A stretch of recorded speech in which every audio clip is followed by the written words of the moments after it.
Okay. Welcome. We had some difficulty on the sound for the last demonstration, so we thought that we would try to reproduce the demonstration with hopefully a little better sound this time. We're going to be talking about a demonstration of a friction fit lid box. But my focus is really going to be on the embellishment or what you can do with the form and the shape using the baseball bat cutoffs that we've been fortunate enough to get from Bat's company. This is kind of the standard size that we get, so they're not real large. So I was trying to find items that I could create out of these, knowing that I didn't have a whole lot of product to work with.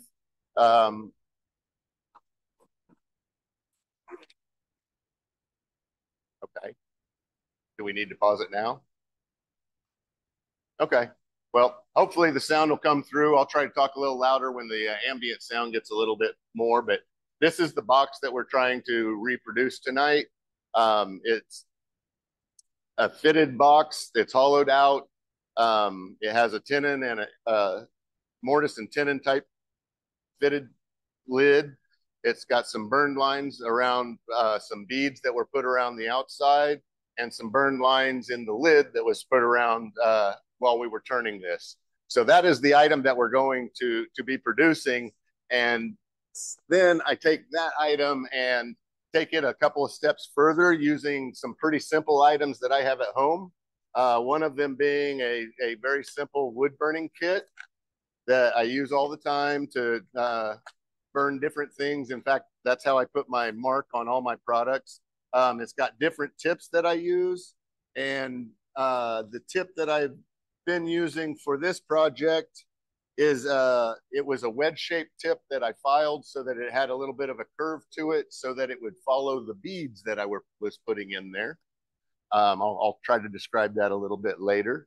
I also like to have dyes. This is two types of dyes. One of them is a water-based dye. It's a powder. You just put a little bit of this powder in with some water and it'll turn the water different colors depending on the powder color. And that works well in water, but I've found that my favorites are the ones that work in alcohol. And this is a Kita dye. Comes in tubes, it's liquid, a few drops, and then add a little bit of alcohol to it to dilute it to the or the color that you are trying to get, whether you're wanting a deep color or a light color. I have found shot glasses work really good for mixing my color in because I don't have to use very much, and it's in a real controlled environment, and they easy to have several of these laying around with different colors in for color mixing or whatever. I also will put alcohol, straight alcohol in one of them so that I can dilute things as I need to. Rubber gloves, when you're working with dye, always have some rubber gloves around unless you like to walk around with colored fingers, and I do that a lot.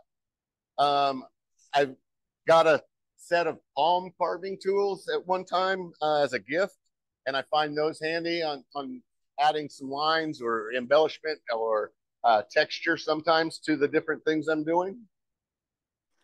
I go out and look for cheap sets of multiple types of brushes, and I don't like to spend a lot of money on them because it may be something that I use once and throw away depending on what I'm putting on the brush. But they're out there. You can spend $5 to $50 on an individual brush if you're wanting to do art. But if you're wanting to just put some color on something, then you can spend $5 and get 50 different brushes. And that's what I like to do. I don't like to spend a lot of money. A lot of my carving is done with a simple chisel. I've got a few different sizes, but this is the size that I usually go to is my 1/2 inch. I've used in the past, I've used acrylic paints to get some different colors and textures and different ways of applying some unique texture or surface surface embellishment. And I almost always will start out with a sketch of something I'm doing. So I've usually got a sketch pad and a pen around. Even if it's just to try to get a form or a shape, if you draw it, it's going to be easier to turn it later because it's going to have a mental picture in your head. So I usually always like to start with a picture. And it gives you a good direction, whether you follow that direction, and a lot of times I don't in the end, but it gives me something to guide me kind of into the start of the project. These are something that I found real handy when I'm doing detail work. They're just some USB chargeable LED lights, and they hook around your neck and they shine right to the item that you're working on, and you can adjust them a little bit as far as where they're bending. But I think these are called Easy Red, EZRED. We've got several pairs of these because both my wife and I are working at home on small projects. And then sandpaper, obviously, at the right appropriate time during the turning, we're going to go and use this. The tools that I use, pretty basic, and I don't have to have every one of these tools. I've just found some that make things more convenient. I do love to have a pair of calipers around. Makes making the fitted lid a lot easier and faster to get to. So I use the calipers, a Jacob's chuck, and any size drill bit. Really what I'm trying to do is get a penetrating hole into my project that I can follow then with my 1/2-inch round nose scraper. Probably the two most important things that I use would be the 1/2-inch round nose scraper, which I use for a lot of my hollowing, and the spindle gouge, which I use to form all of the outside of the box as I'm turning. I use a Badan to create my tenons, but you can do this with a parting tool just as easy. I just find this to be more convenient, and the true 90 degrees on the edge of a Badan, you can't beat that. So great for creating tenons. I use a flat scraper that I've beveled on both the front edge and one of the sides, so it can do a push cut as well as a side cut. Comes in very nice when you're trying to create a straight line for your tenons to follow on your mortise. This can be substituted, as well as this thin parting tool can be substituted with any kind of diamond parting tool or any parting tool of your choice. I do come to a skew, but I'm usually using it for just gewgaws and small detail marks in the project. But you could also create your beads with a skew, or just create lines to create the valleys that you want for the burning that we're doing. These are my favorite beading tools I've ever seen, and they're from D-Way Tools, dwaytools.com. It's a D-Way beading tool. This one is an 1/8 inch. I don't know how well you can see that. This one is a 1/4 inch.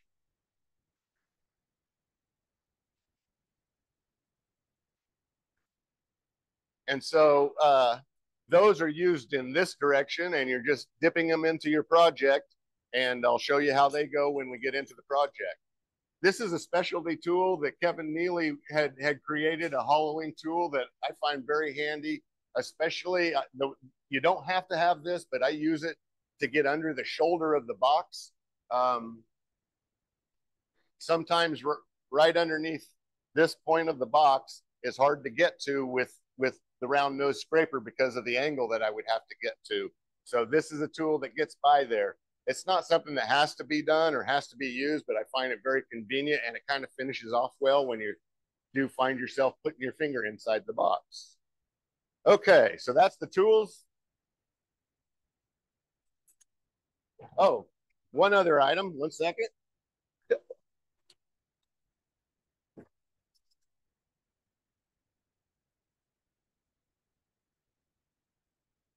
I will be using this item. There are a couple of these in the shop. It's just a burning wire on handles. So That's to burn the outer lines around the body. And then I don't have it right here handy, but I've got a piece of laminate like you put on countertops. You can get samples of those sometimes from the different um, different stores like Lowe's and stuff. You can go get samples, but I'll use that to burn these lines in because when it's on the lathe, there's no way to push the wire in and hold them into the grooves that are on the end. So it gives me a different way to burn lines, and it's really just using friction.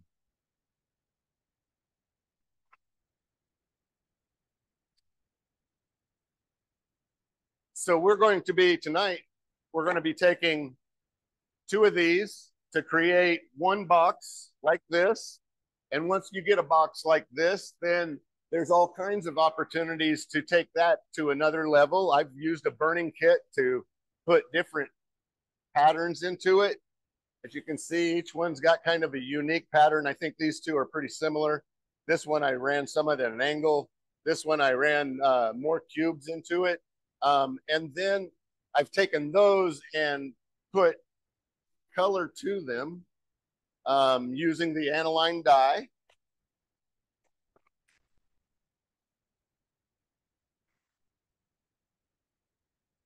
And here are some examples of different, all started with the same box shape, but I've come in with different patterns, different brick patterns, different textures, different colors, all to create unique looking items that are all basically the same item when I start out with. And that's what we're going to, what we're going to turn tonight. This one is unique in that I put a little bit of a tenon or a little bit of a finial on it because I used the extra wood that I had in the lid, but don't have to do that. And that extra wood can be used for other items, as I'll explain during the demonstration. These baseball bat cutoffs, it's been kind of my goal over the last 9 months or so to figure out different ways to use those and utilize them into small little projects that can get the most out of a 3.5, 4-inch piece of wood.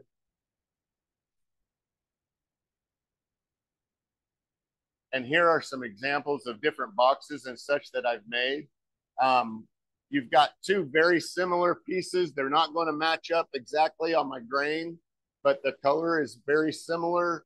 The grain patterns are very similar, so I don't worry about the fact that my lid's made out of one piece and my body's made out of the other piece like you would if you were matching grains or that was a concern of yours. But all of these, I was able to, on some of them, use the lid to get a little bit more height on the product. So again, started with something, I guess that one was a little bit bigger than that, but then got a little bit of height to it by adding the lid. The color you can do anything with. I was playing with spheres and color on spheres and doing multiples inside of them. I've kind of evolved the shape, the form of the box, and played with some different Dremel items in order to create some texture on these. On this one, which is one of my favorites, I used the Jerusalem stone technique I learned from Ali Alvacera several years ago and kind of incorporated it into a box using the negative space. The positive negative was something I was playing with for a while. So all these were created and all these ideas came from how can I use a product that was going to ultimately be thrown away or used as firewood if we didn't use them. So I think we've got sources of these in our shop. I think we've got more source if we need them. So I encourage people to take them and see what they can do with them. Tonight's demonstration is this particular box, but the challenge is not going to be this box. The challenge is to make something of whatever you like or whatever you're comfortable with, but then put some kind of texture or embellishment, color, any kind of embellishment onto the finished product, and that will be your challenge piece for next time. I like to see a lot of different kinds of ideas. So I think we're good there, and we'll get into the demonstration next. Now we're going to actually try to demonstrate this. Again, this is the box that we're trying to create. It's a small lidded box. It's about 3 inches, maybe 2.5 by maybe 3 inches tall. It has beaded lines that have burnt lines in those, as well as a lid that has burnt lines in those. We're starting with our baseball bat cutoffs that are about, approximately 3 inches in diameter and about 3.5 inches long. Most of them have this little round part on the end, and I use that because that's a perfect size to cut our dovetail tenon on. So I've got one chucked up here.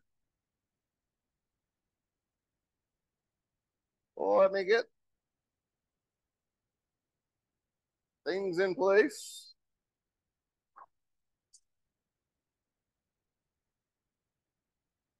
First thing I want to do is just see how much on center I got. This one actually looks really good. I'll go ahead and put my drive center or live center up for safety's sake, but it really isn't too necessary at this point. I'm going to use a Badan, but you could also use a diamond cutoff tool or any kind of cutoff tool to do this, but I'm just going to create a tenon. And I know that that diameter on that circle is about exactly where I want to end up. So I'm just going to come out here a ways and go right to that circle. And I know that I want to be just a little smaller than that. The nice thing about the Badan is that 90-degree angle that I can get for a tenon. So I really enjoy that.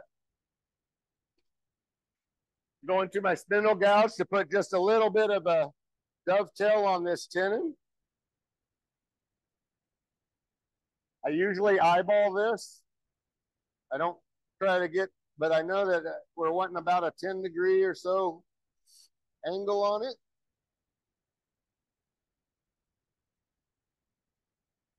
And I've done this several times, so I've already failed enough times. I don't have to worry about that. I'm going to go ahead and put a dovetail. Since I've got this chuck in, I'm going to put a dovetail on both of my pieces. So here's the other piece. Again, check and see how round and centered it is. It looks good. Bring up my live center. Use my Badan. Cut down to the circle. That's all I need. Use my spindle gouge. Put a dovetail on there. That's all I need. And I'm done with this chuck. This chuck is just nice because of the size of the jaws. Allows me to put those pieces in there without doing anything else to it and not having to put it between centers. Once I get my dovetail tenons on there, I'm done with this jaw. And I'm going to return with the set that is sized right for that little circle that I was talking about and has a dovetail interior. So this is our Vic Mark chuck. And I will sometimes check and see if there's a difference in height between the pieces, and I'll use my tallest piece for the body. But these pieces are almost identical, so I'm not worried about that. The first piece I'm going to start with is actually the lid. And then I'm going to fit it to the body that we create.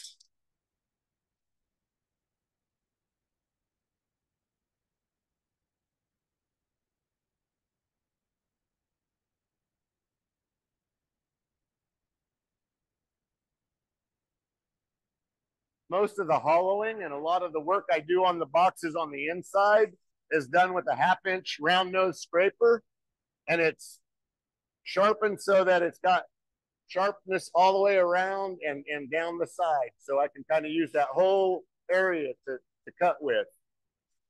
What I'm going to do now is take out the center point that's already in these pieces of wood, because that's not necessarily the center point of that wood now with the new tenon I put on. And I know the shape that I'm going for, so I'm going to kind of start shaping the interior of the lid. I like to give it a little bit of detail.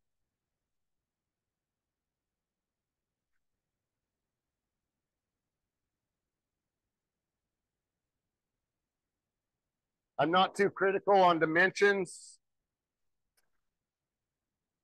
And I've done these several times, so you won't catch me measuring a whole lot.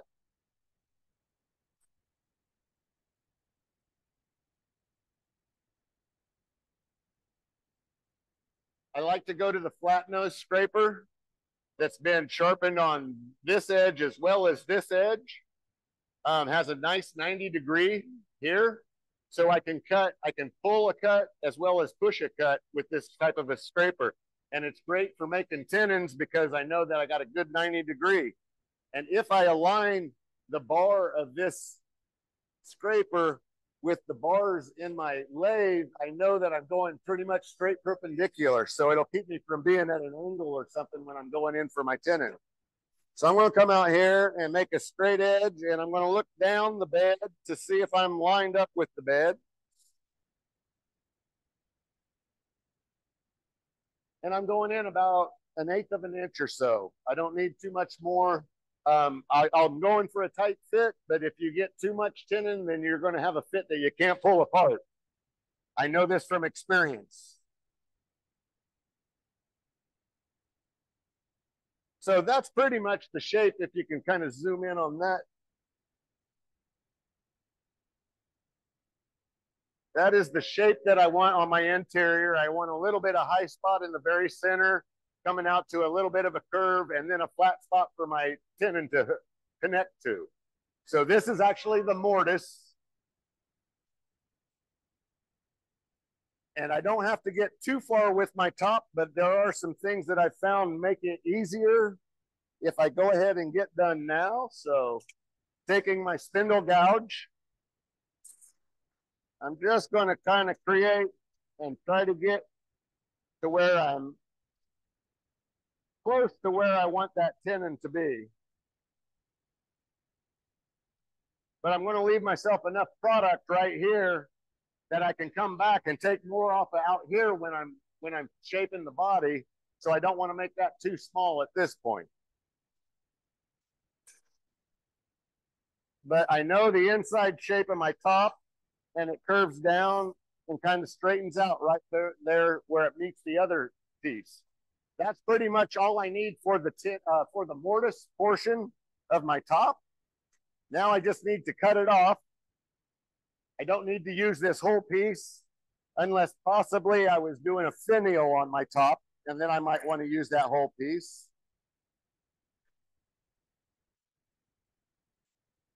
I like to use a thin parting tool for cutoffs when I want to save as much product as possible. And here, there's no reason I have to really get two savings on my product, but still the thin parting tool has been what I've been using and had good success with. So I'm going to continue that. It could also be done with a diamond cutoff tool or just a standard cutoff tool of any sort. A short cutoff tool work.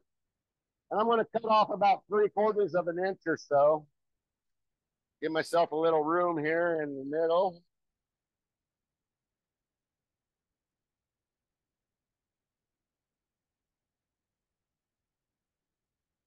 And I do have a use for this piece, so we're not going to throw it away. It's got a nice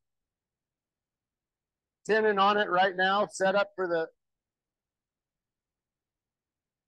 jaws of the lathe. Okay, so, sorry, Phil. So this is all we got to start out with for our top. We're going to save this piece for later. You'll find out what it's for.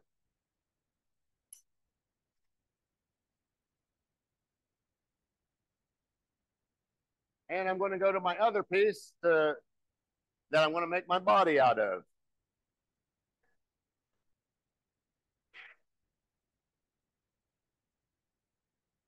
Ultimately, I want this to be round. So I'm going to go ahead and round it off. Before I do that, I'll go ahead and bring the live center up. But before I bring the live center up, I'm going to take out the little notch in the middle of this because it's not going to be necessarily centered up to my tenon.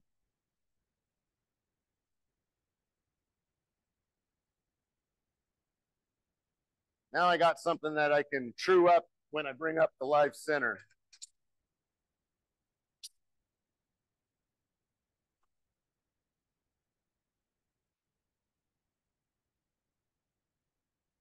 This is when the calipers come in handy because I'm going to measure this interior mortise so that I can match a tenon to that. So I'm pulling it to my widest point, locking it down.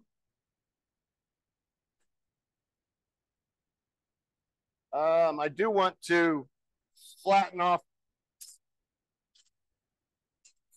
this end and get rid of some of these marks that are typical of the little pieces that we get.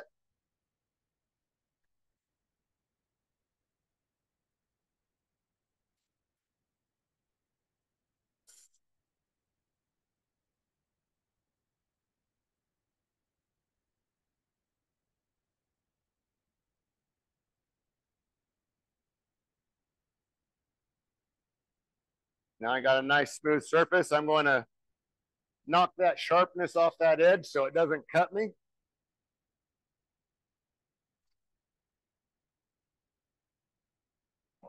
Now this is marked to the inside fit on the lid.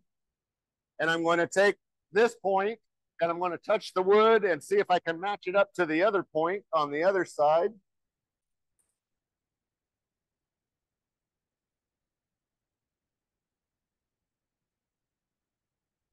But that's not too good, but good enough. And I'm going to mark that spot. And that gets me close to where my tenon that I'm going to cut on this needs to be.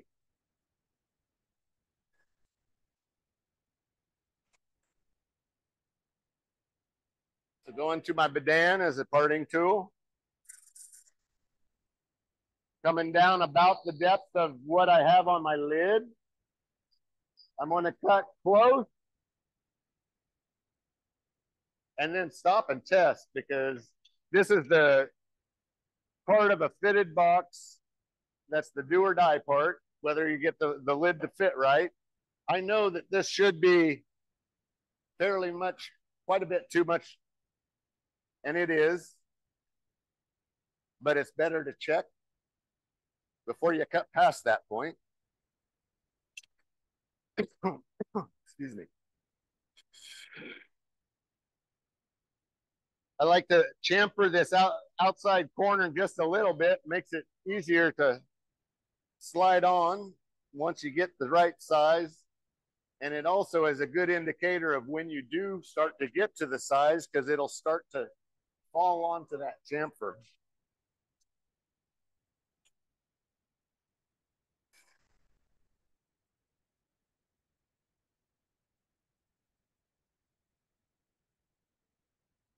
I do want a tight fit because ideally I want to be able to put the lid on without the live center engaged to do the last few cuts on the lid, but I am not quite there yet.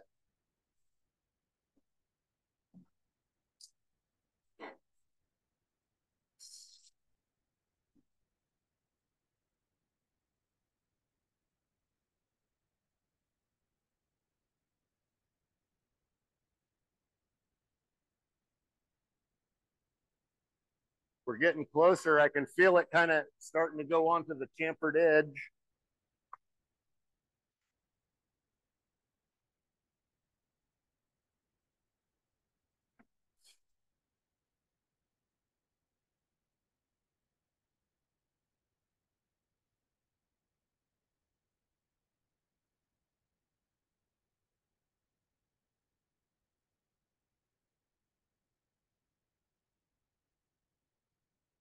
But we are almost there. I think hopefully we can get it with one more cut.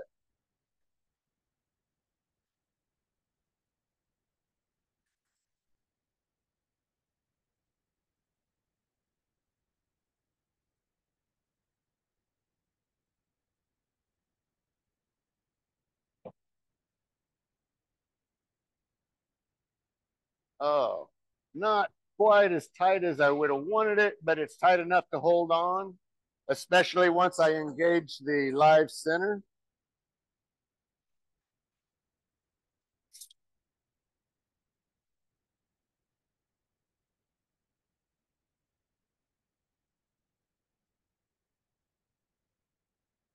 Okay, now we're at the point where we're starting to shape. I'm going to start to shape the body as well as shaping the lid to what I want a finished product to be.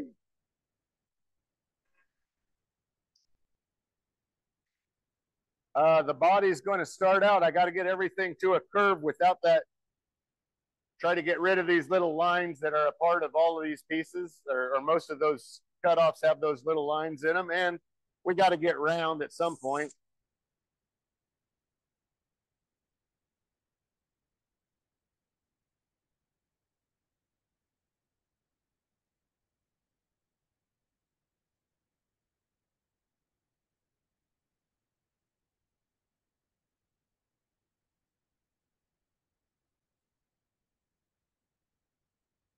Now we've gotten rid of our grooves and we're smooth across there.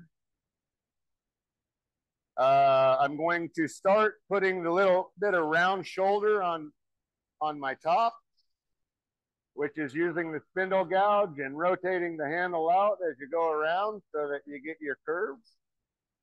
It's going to follow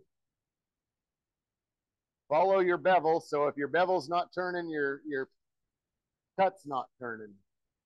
So slowly I'm rotating that bevel around. And what I ultimately want to do is kind of marry this up with that line that I cut into the lid.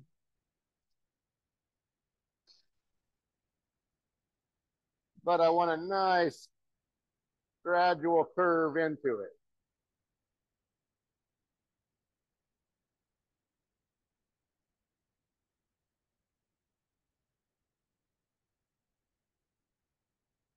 Now I know the diameter of my lid is typically going to be slightly smaller than the diameter of my body. So in order to get product out of my way, I'm going to start really getting into the shape in this lid. I've made enough of these that I go to that shape pretty fast. It might not, the first time through it, you might take your time a little bit more.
There is a 3/4 inch wrench in one of those drawers, a crescent wrench. If you grab that, this gets loose after a little bit.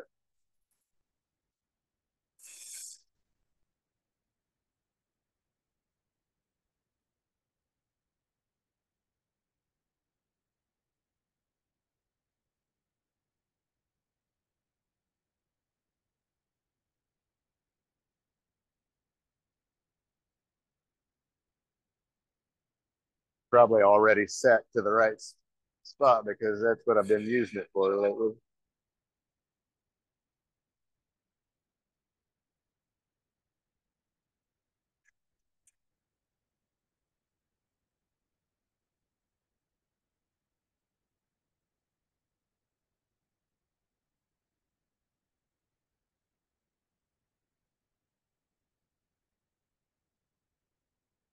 Now, given that this lid is a little looser than I want, I'm not going to disengage my live center like I normally would. It'll make putting some of the beads in a little bit more difficult, but I think it'll be safer that way.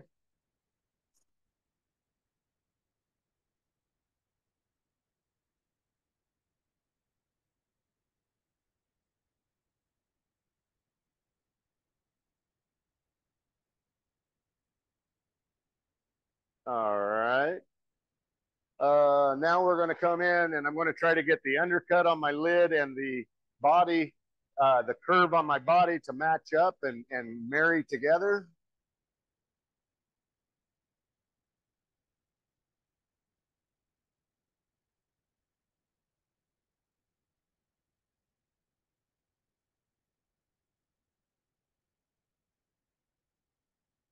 I got kind of a scrape cut that I do there. And I had, you know, plenty of room right where that met. So I'm going to go ahead and dive into that a little bit to make my tenon just a little bit smaller than it was. Okay, I'm pretty happy with that. Call that good. And let's go ahead and get the body shaping out again. Move my tool rest so that it's closer.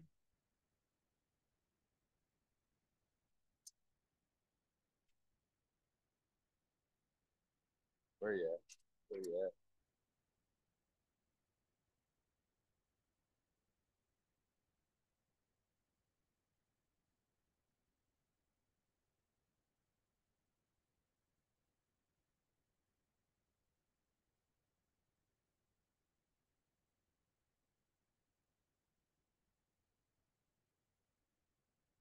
And I'm going to try to get the back side of this curve to match the front side or the top. So it looks like that's about the center point.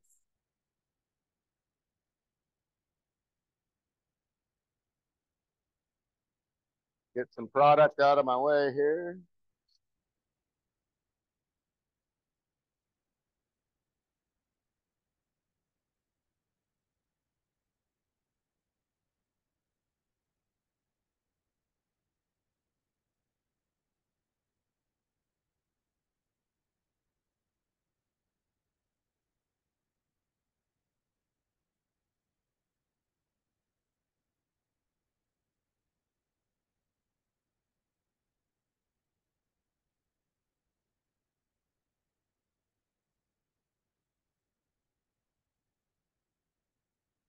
I want to slowly curve around and start curving into my base that I want to be at an angle the whole way. I don't want it to end up straight at the bottom. I want it to end up a little bit angled.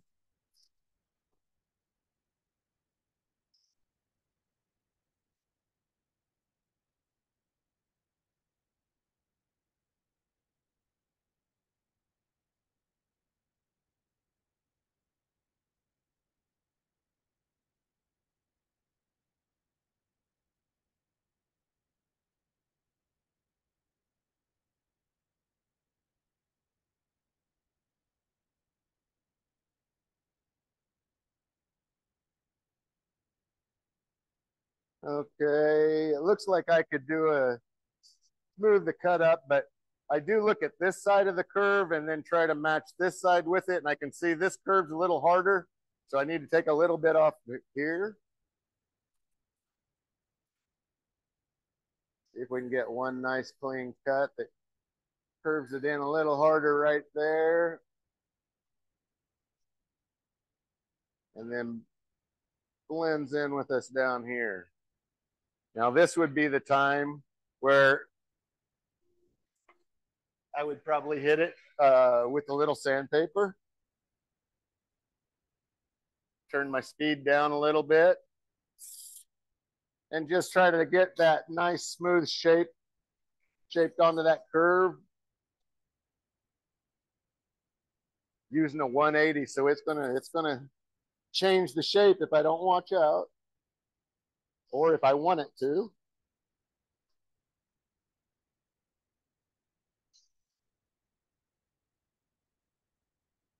Get this surface a little bit. Take off that real hard edge there.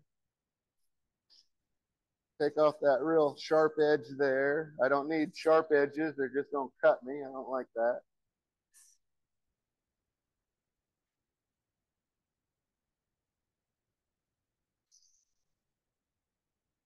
And at this point, if you wanted to, this would be when you go ahead and go through your grits of paper and go ahead and get a good sanding finish on all this body. This is the point where I will go to my D-Way beading tool. Its cutting edge is right there, that curve, that's an 1/8 inch curve. You could also use a skew to make these marks, but what we're doing is making us some valleys to put our wire into when we burn the wire lines. Now, I've done some with 9 different lines. I've done some with 7. I do like odd numbers versus even numbers. It helps with some of the design things you can do with it. But my first bead is going to be right as much in the center of this curve as I can make it. And before I make the whole bead, I'm going to go down and I'm going to mark off the beads that I'm going to be making so that I establish my spacing right now. So I'm going to go I'm going to go with 7 beads around the body. And all I'm really doing now is marking my distance. With this tool, the closest you can keep it, the tool to center point and on your tool rest, the better. I'm going to push it in and I'm going to wiggle it a little bit. And it's going to just cut a nice bead right there in the middle. Now I'm going to come over and I'm going to have to angle a little bit because I'm at an angle on the curve. And I'm going to get you another bead over here. And go on around and get all these beads.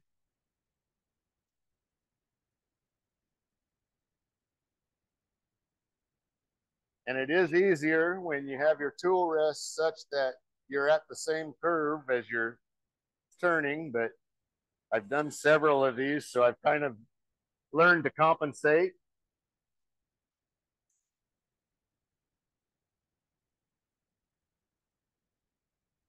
But what an easy way to make nicely and evenly spaced beads through your project.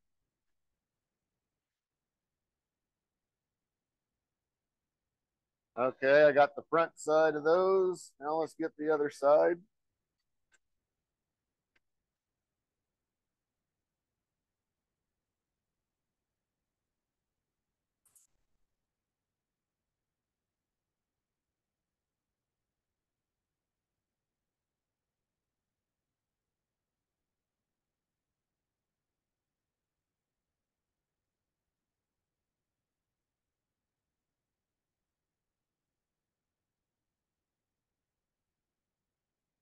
Beading doesn't get much more simple than that. I've got nice beads going up there. I got 7 lines, which is an odd number, which I like to work with. Now I'm going to put some beads in the top.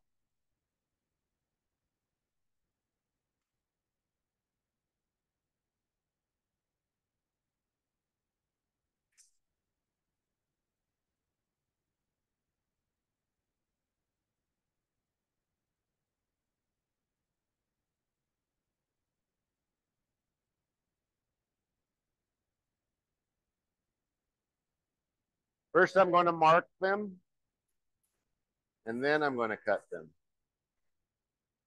Again, a little wiggle.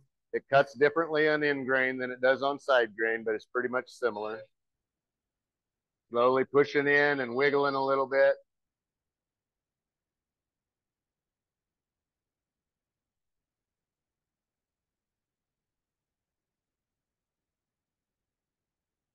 Now, if you push too long, if your tool's a little dull, especially on the end grain, you'll start to burn that grain. So be conscious of that, but sometimes it happens. Don't let it ruin your day. Okay, now typically I was going to put another ring on my on the button on my lid, but because I haven't been able to disengage this because my lid's not quite tight enough, I'm not going to put that ring on tonight. But I am going to see how close I can get to finishing off that lid and keeping it on there.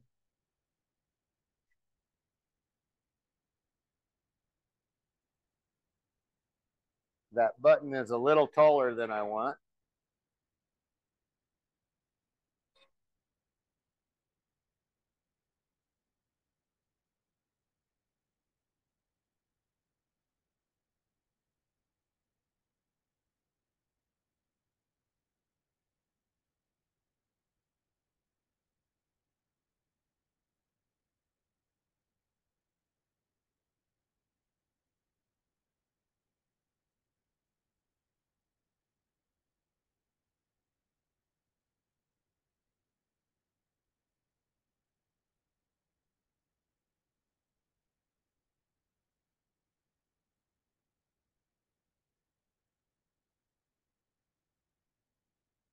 I think for safety's sake, I'm going to use a cutoff tool, cut that last little bit.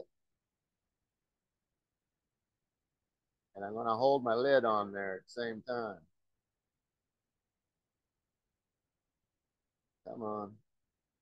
Come on. Either way. There we go.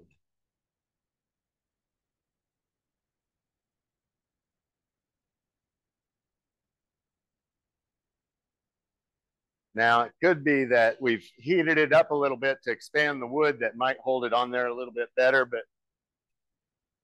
this would be the time. If I was going to cut another ring in this, this would be the time to do it. Usually, I try to hit it with, I don't know if I'm going to be able to. Try to finish that off with my spindle gouge. This may or may not work. Let's pray.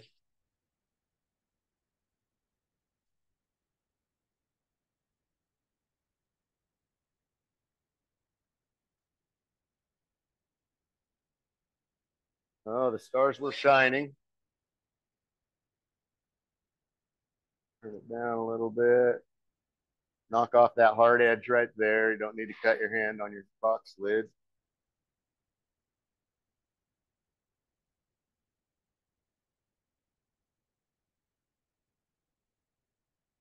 Our shape, our embellishment on the outside is done.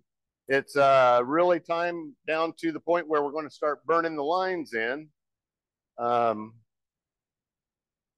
going to burn the outside lines in. Speed is good, so the more speed you can get, and also as you wrap around those lines, the more contact you can make with the wood, the faster it's going to start to burn and get the friction going. So you're going to see me find my bevel or find my spot and then wrap it around, and slowly you start to see it get a nice burn going on there.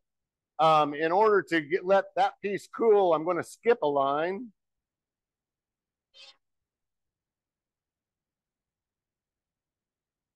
And that just keeps the beads from getting discolored from the turning a little bit better because you're not doing one right after the other. This is just a simple wire on two knobs.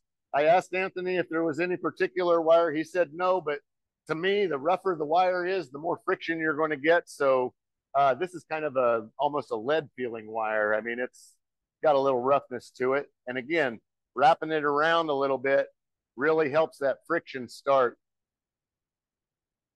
and get that burn going good all the way around. Okay.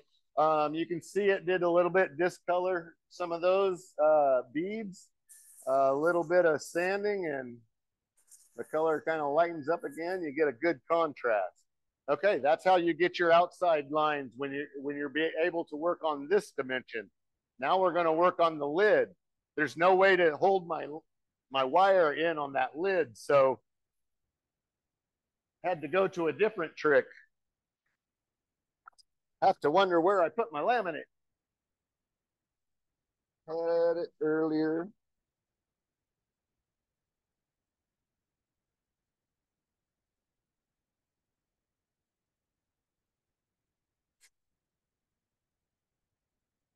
Okay, so this is a laminate sample, laminate being the stuff that countertops are made out of. And sometimes you can get these samples at like a Lowe's or a Home Depot. Tell them you're putting in a new countertop and you need to look at different laminate options for your cabinet. But anyway, get a little piece of laminate, and I'm going to use the sharp point to kind of push into the grooves created by my beads, and the friction on that point is what's going to start that burning. So I do need to go in straight, or I'm going to be burning the sides and not right down in the middle of that.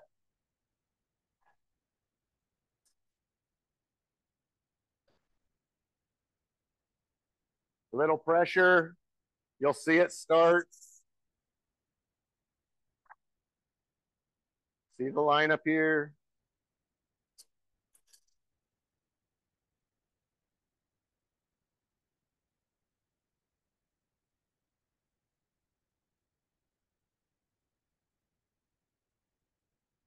So a nice little party trick you can show all your wood turner friends. But nice way to burn. The thinner the better. You know, no thick laminate, and sometimes I'll even sand down the edges to kind of get that spot that I'm putting in the groove as thin as possible. We are basically done with our outside. That lid, because it was not as tight, just popped right off. But this is the shape we're after. The outside's done. Now all we got left to do is the hollowing. With the hollowing, I'm going to use a Jacob's chuck.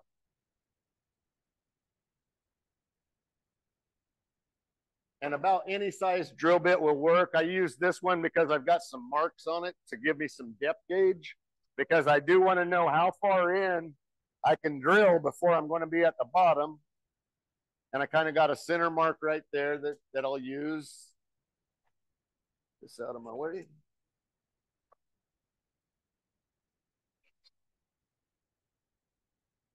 Drilling speed is usually slower than turning speed, so I'm going to turn down probably in the 500-600 range or thereabouts. I don't know.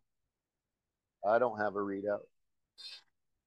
And this is just to drill a hole down to give me my depth gauge for the bottom of my bowl. And it also gives me a nice way to hollow out, or what I can hollow to.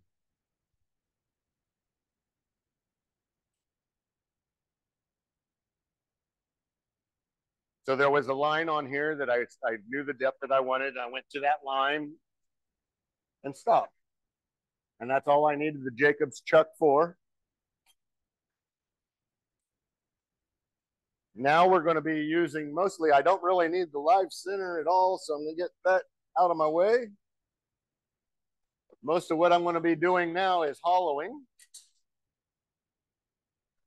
If I was worried I can see some lines and things, I probably would go in and sand at this point and try to get everything pretty and to a point where I'm ready to put finish on it, or put color to it, or whatever I'm going to do. But for time's sake, I'm not going to get too much into sanding. We do want our speed back for this.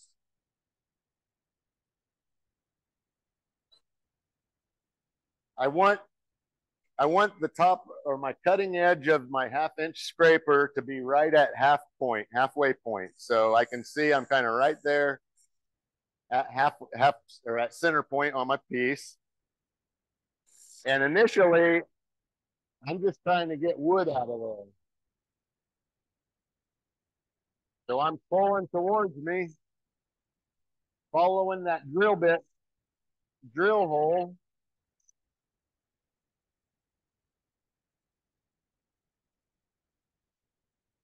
And I'm just hogging wood out of the middle.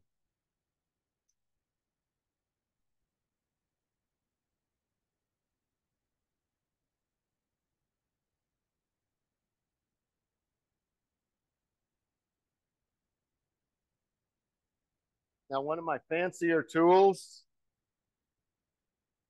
is my bendy straw that I use to blow out the inside of the box so I don't have to eat the shavings. I've got plenty of room still in there. I can kind of feel where I'm at. This is the one time I'm going to use the specialty tool that Kevin Neely had made. It's a kind of a hook shaped hollowing tool. And the reason I use it is it's really good for getting that inside shoulder part of this piece carved out. You don't have to have this tool. That inside shoulder doesn't have to be the same depth as or thickness as everything else, but this helps me and I like it and I've got it, so I use it.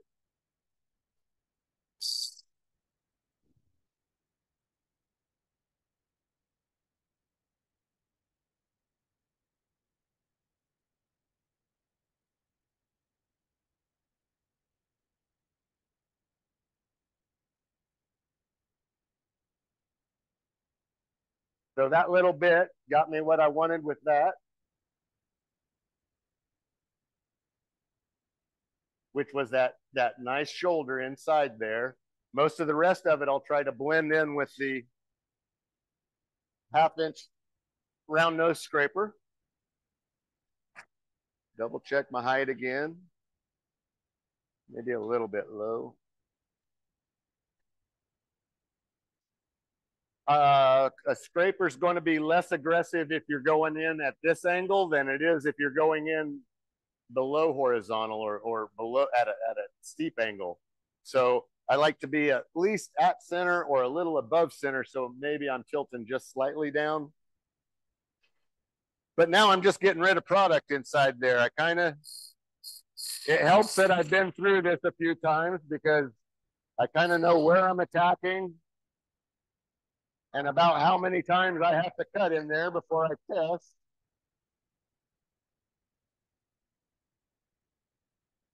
But ultimately, I got a curve in there, so I'm just trying to curve this handle around to meet that curve once I get in there and start cutting. Machine is made to be turned on and off so that you can consistently check your depth and your thickness, because this is the time where it's real easy to go through the outside of your product if you don't stop and check. Doing pretty good.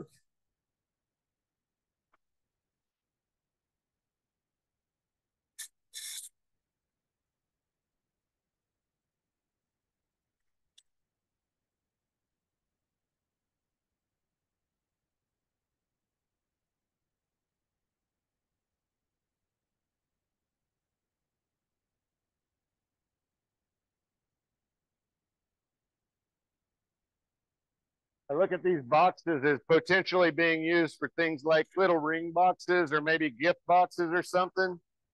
So I'm not going to spend a whole lot of time worrying about the exact thickness, how smooth it is in there. There are several of the boxes that I used a flocking material, which is used on the insides of shelves, to put a nice black felt-like interior on it that hides any bad scraping that you've done. But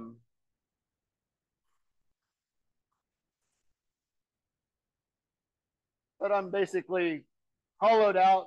You'll just have to trust me when I say that it's a 1/16 of an inch evenly all the way through there and perfectly round. But otherwise, I mean, I put my finger in there. It feels pretty good. I'm happy with it. Before I mess something up, I'm going to stop there. Okay, our body is done. But now we got to get our bottom finished off and kind of cut this away. So we've got a lid. We're hollowed out. Oh, I do want to either take my scraper, my round nose, or I'm going to use my flat one, and I'm going to make a straight cut down the edge and clean this edge right here up a little bit.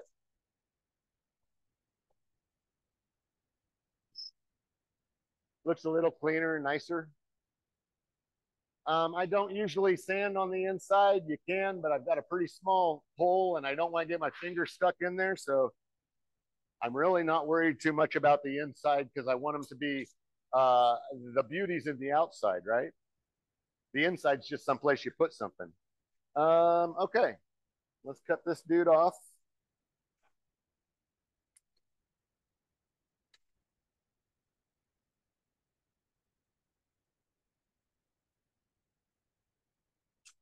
I'm going to go ahead and see if I can get just a little more height out of it, out of this piece.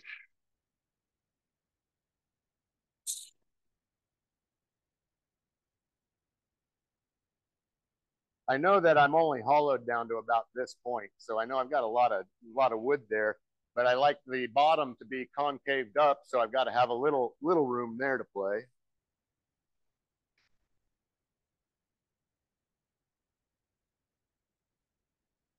All right. Figure out what I've got there. And again, thin parting tool. Oh, before I do that, I'm going to probably sand this place that I just cut and blend it in a little bit. Should have slowed it down, but I didn't.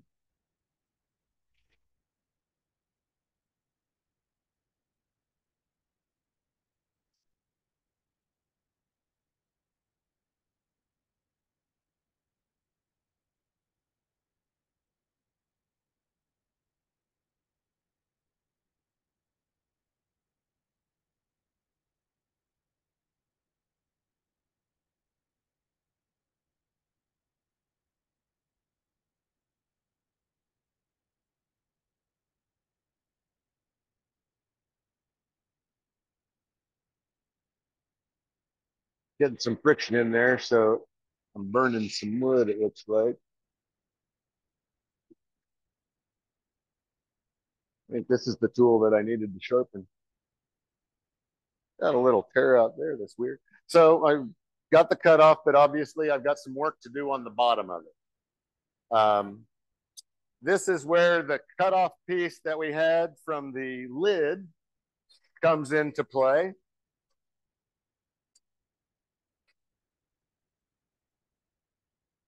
So we have this much left and it's already got the tenon on it, the dovetail. Put that back in there. Flatten off my face. Nice cut across there.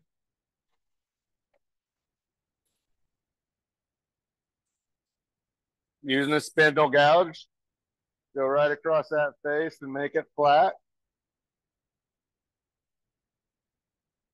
And now what we're really doing is we're doing the same steps that you would do to start your lid out, because what we are making is a jam chuck for the body, which is what the lid actually is.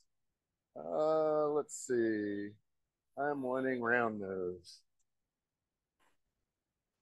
So if you remember, my lid started with a button and then a little bit coming out from it. And the one important part we got to know is that that diameter.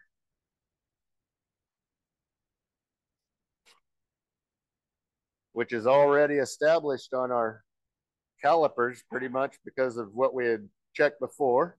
But that's what we're going to try to match so that we can make a jam chuck that this can snap into. So again, I'm going to mark my spots.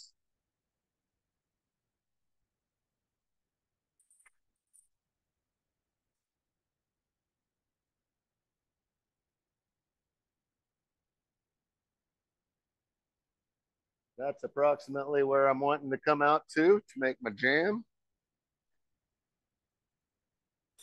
Again, I'll look down to see if I'm aligned, if this is aligned with the bed so that I know I'm going in straight. I'm going to go inside that line initially because I can always cut off more, but I can't add it back. We all know that. Shape my lid a little bit more now that I'm closer to.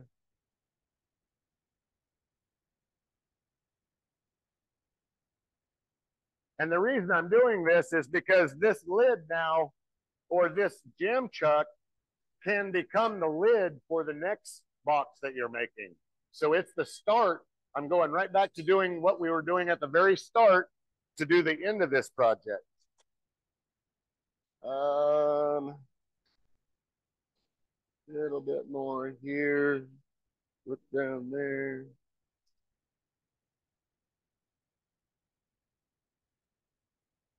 Little bit of a chamfer there on the corner to make it easy to get it to slide in.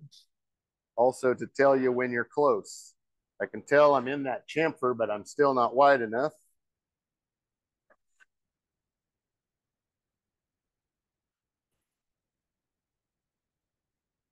Line it up with the bed.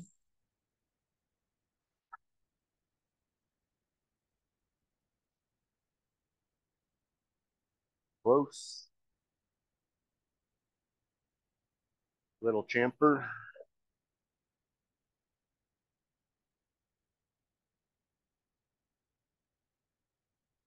Okay. Now our two chamfers are lining up, so I know I'm really close. And we do need a tight fit here.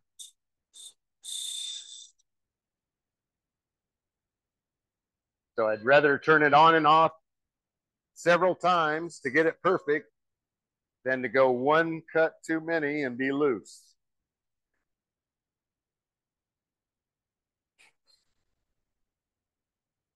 We are really, really close. I promise.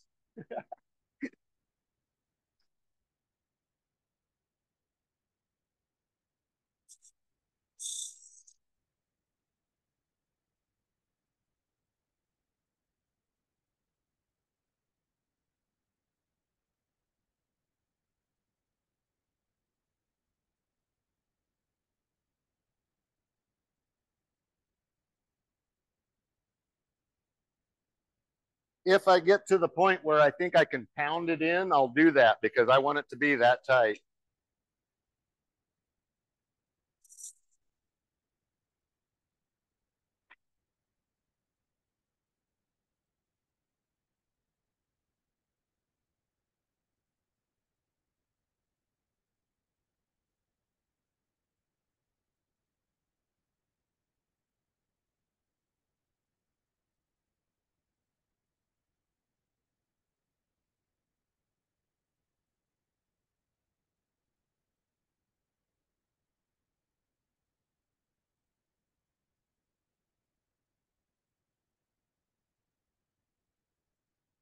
Ah, there we are. That's what I want.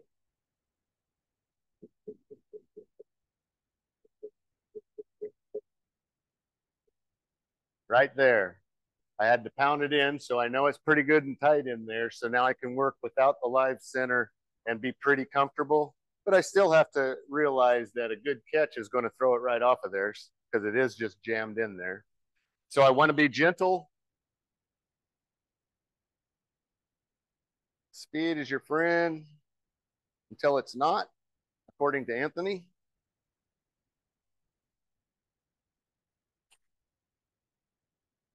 I want to establish my point there. That's what it's going to set on. And now I'm going to turn my tool in a little bit and twist it so that I can start to get that little concave cut going in there. Now, it felt like I was taking a little too much off and it was going to come out of the jam chuck. So I just backed off a little bit.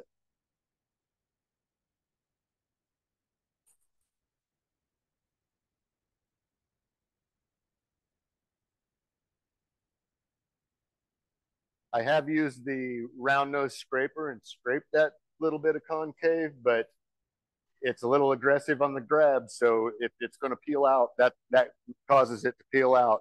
I've also done this kind of a cut where you push in and then pull it out, which works pretty good because you're putting pressure against the headstock the whole time. So it's not wanting to peel it out of there. that is pretty much what I finish it off with, except for a couple of gewgaws here. One to establish separation of the foot and the rest, and another just, I see a line in there that I'm going to just hide like that. Maybe another one just for fun. And I knew this could be tight because I could pop it off like that. But basically, I should have sanded the bottom while I had it jam chucked, but I can go in and do a little hand sand in here. Find my lid. We got a nice little finished box. Sets nicely.